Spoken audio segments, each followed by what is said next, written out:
NBC was the color network and prided itself on that. What that meant was spending a lot of money for color programs because General Sarnoff wanted to sell television sets, color television sets. And CBS and ABC had very good businesses selling black and white programs, and they were really not interested. So we carried the ball completely. And what that means we had The Wonderful World of Disney, The Wonderful World of Color, which is what it was called, and it was in color and it cost a lot of money.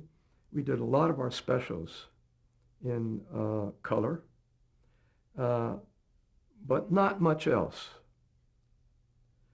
The head of research during that period was a very bright man called Paul Klein, who later became head of programming and became quite well known in the business. Many people think and have written that NBC went full color because the time had come and RCA was going to invest in color and sell sets, and that's partially true. But what Klein discerned was that in those time periods where NBC was broadcasting in color, it did appreciably better with shows that were not strong shows or would not have been strong. In other words, the color increment mattered. It mattered to the point where it started to show up in the ratings. Walter Scott recommended that we take the network completely color because it would matter. And indeed it did. So we had to lead the charge on that. And that meant taking all the programs that were in black and white and that were still on the air into color. And it also meant ordering all of the new programs in color. So Wasserman comes to town and he meets with Kintner.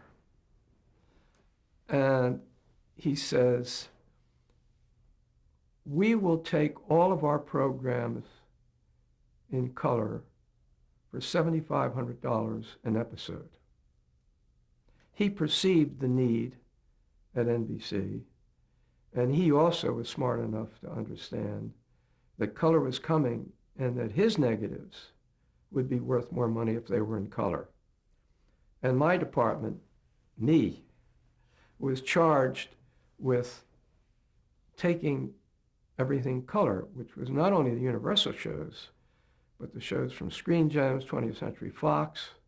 But now we had a benchmark, $7,500. I remember we went to John Mitchell, who was the president of Screen Gems, and we had a series on the air called Empire.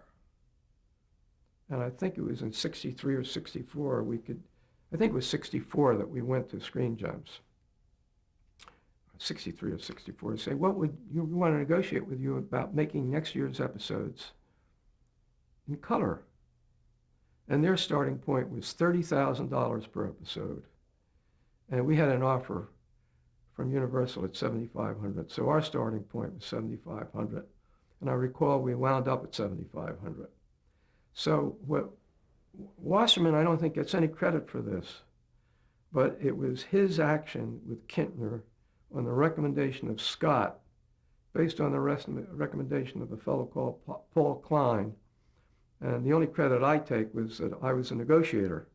But that's how we took it color, and then CBS and ABC quickly followed.